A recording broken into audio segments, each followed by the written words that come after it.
Later today, the Prime Minister is meeting the family of Sir David Amess. Sir David gave this House and our country 40 years of service. I hope the Prime Minister will agree that getting the response to his murder right is vital, not just to his family, but to our democracy. Mr. Speaker, every week I speak to businesses who are letting go of staff or closing. Has the Prime Minister been given an estimate of how many people will lose their jobs because of his budget? Prime Minister. Mr. Speaker, just on the question of Sir David, he was a deeply loved and respected colleague, and behind me is the plaque, as is the plaque to Joe Cox in front of me. And I know this was deeply felt by the House, but particularly, as I acknowledged at the time, by the party opposite, who lost a colleague and a friend in the most awful of circumstances. Mr. Speaker, I am meeting the Amess family later on today, and will make sure that they get answers to the questions that they ask. Mr. Speaker, in relation to businesses, I'm really pleased to say we've got thousands of new jobs into the economy. We've got more investment in the last 20 years, an absolute record. Wages are up higher than prices. 3 interest rate cuts, the best boost for the cost of living for a very long time. Mr. Speaker, the Prime Minister needs to get out more. Inflation is up, and estimates of job losses are between 130,000 and 300,000. Okay. His tax rises are hurting every sector of the economy. Things are getting worse for nurseries. Nurseries are writing to stressed parents right now, telling them that fees will go up because of his jobs tax. Can he explain how more expensive childcare is good for the economy or for working families struggling to make ends meet? Well, Mr. Speaker, we're putting in childcare. Look at the breakfast clubs, 2 in her constituency. But she's rather forgetting the £22 billion black hole that they left, that we had to deal with. That's why we had to take the necessary but right measures we did in the budget. And what's her response? Not that she'd reverse them. Oh, no, she doesn't say that. She attacks what we've done, but she doesn't say she would reverse it because she wants all the benefits of our budget in return to investment, but she doesn't want to pay for it. That's how we got into the mess in the first place. Mr. Speaker, the Prime Minister is out of touch because he should know that nurseries are charging over £2,000 for full-time care. That's £24,000 a year after tax, and he's talking about 60p breakfast clubs. He has no idea what people out there are experiencing, and it is not just the families. Even councils must pay his jobs tax. To cope with it, the average council tax bill is increasing by over £100 in April, after he promised to freeze it. Hard-working families' money is going to the Chancellor instead of social care and fixing potholes. Why should these families pay more for less? Well, she really shouldn't denigrate what she calls, I think, 60p breakfast clubs. She should be welcoming them. And she asked about council tax, Mr. Speaker.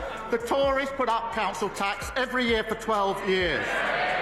Their manifesto, Tory LGA manifesto, government should remove the caps on council tax. And then Hampshire Council, Tory, wanted a 15% increase. We said no. Slough Council, again, Mr. Speaker, Tory, wanted 3%. We said no. Windsor and Maidenhead, Tory, now Lib Dem, wanted 25%. We said no. We're the ones that are doing the right things to get this country on the right track. Mr. Speaker, the point is he promised to freeze, and they are going up. And if he wants to talk about councils, let's look at Liverpool, or maybe Birmingham, where the rubbish is piling up so high, people vote Labour and all they get is trash, just like what he's saying at the dispatch box.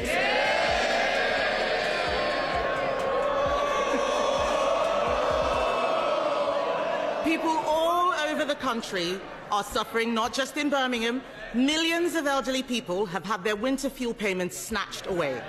At the same time, care home fees are set to go up by a devastating £3,000 because of his jobs tax. How does he expect pensioners on a fixed income to make ends meet? Mr. Speaker, this is why it's so important that wages are up higher than prices. That's why it's so important that the interest rates are coming down. This is the biggest boost for the cost of living for a very, very long time. What we're doing is picking up and fixing the mess that they left. Mr. Speaker, the Prime Minister is not looking at what is happening out there. Every day I speak to businesses who are telling us that they think that they are going bust. And as if businesses and families didn't have enough to worry about, supermarkets say food prices will increase by over 4% because of the jobs tax. And that's before we get to the immoral family farms tax on the very farmers who work so hard to produce our food. What does the Prime Minister have against farmers anyway? Does he not see that his budget is killing farming in this country and he is making life so much harder for everyone else? Mr. Speaker, the budget provided £5 billion for farming over the next 2 years. That is a record amount. We've set out the roadmap for farming, which has been welcomed by farmers. And many thousands of farms have benefited from the farming schemes. But she talks about prices. Wages are going up higher than prices. That's the first in a long time that's happened. So for families across the country, they're better off under Labour. He's got no answers today. What the farmers are complaining about is the sustainable farming incentive, which he has just scrapped or withdrawn. They are making mistakes with this budget. And that's why in 2 weeks, the Chancellor will come to this House to present an emergency budget the Prime Minister said we would not need. They will try and make out it's because of global events, but the truth is they trash the economy with their bad choices.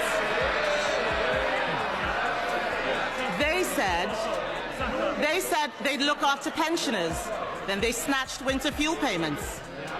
They said that they would be pro-business, but they hiked taxes on jobs. And he, Mr. Speaker, he promised to freeze council tax, but it's going up by £100. This is a high-tax, low-growth, job-killing government. Will he use the emergency budget to fix the mess he's made? Mr. Speaker, inflation under them 11%, £22 billion black hole, a mini budget that made us the laughing stock of the world, and they want to give lectures on the economy to us. No, thank you very much. What do you think about this? Let me know in the comments below. Now, turning to other major news, using your pension savings to plug a £5 billion hole. That's the scarcely believable situation now unfolding just days after Labour's dramatic U-turn on its welfare reform plans. Having scrapped major reforms under intense internal pressure, Chancellor Rachel Reeves is now eyeing pension pots and so-called tax loopholes to make up for the enormous shortfall. This isn't scaremongering, it's happening right in front of us. Here are the key points you need to know. Labour's original plan to shave £5 billion off the ballooning welfare budget collapsed following fierce backlash from within the party and sharp public criticism. Forced to abandon key reforms, the Starmer government has been left with a massive hole in its finances. Now Rachel Reeves is scrambling to find that money elsewhere, and it won't appear out of thin air. While still pledging not to raise income tax, VAT, national insurance, or corporation tax, Reeves has hinted she will look at other areas of the tax system, with a particular focus on higher earners. But what does that actually mean? One of the most controversial proposals on the table is a reform of pension tax relief. At present, higher rate taxpayers receive 40% relief on pension contributions, while basic rate taxpayers get 20%. Under plans reportedly being considered by Reeves, this could be replaced with a flat rate of 30% for everyone. That change alone is projected to raise £2.7 billion for the Treasury. In addition, the government is discussing tighter restrictions on salary sacrifice schemes, which currently allow some high earners to convert salary into pension contributions in order to reduce their tax liability. Other measures under discussion include increasing capital gains tax, reducing exemptions, or adjusting inheritance tax rules. In other words, the money may not be taken directly from your payslip, but it will eat into your future savings plans. Reeves came under questioning over these options following an emotional appearance during this week's Prime Minister's questions. When asked whether taxes would rise, she didn't deny it. Instead, she stated plainly that of course there would be a cost, alluding to the recent welfare changes. However, she refused to give specifics, saying that details would become clearer in the autumn budget, when new forecasts are released. She continued to stress fiscal discipline, praising economic stability and falling interest rates as results of Labour's responsible approach. But the price of that discipline may well be your savings, pensions, and future financial security. Tax experts have not been gentle in their response. Judith Friedman, a researcher at the Institute for Fiscal Studies and professor of tax law at Oxford, called on the government to take a more sensible route by increasing income tax or VAT. She acknowledged Labour's political fear of breaking manifesto pledges, but argued the signs are already clear. In reality, she said, they've broken those promises in multiple ways. She warned that while pension reform may quickly generate revenue, it is risky, as it could discourage long-term saving and investment if not designed carefully. Friedman also suggested alternative ideas such as tightening inheritance tax, scrapping salary sacrifice relief altogether, or extending national insurance contributions to include pensioners. But the core message remains the same. The money has to come from somewhere. So what happens next? The failure to cut £5 billion has shifted the burden onto savers, those approaching retirement, and even businesses creating jobs. And although Rachel Reeves insists she is pursuing tax fairness, the big question still hangs in the air. Is this really about fairness? Or are we quietly witnessing the dismantling of the safety net for the middle class? The answer may come in the autumn budget. Until then, keep an eye on your pension pot. And don't forget to like, subscribe, and turn on notifications, because what's coming might hit your wallet more than you think.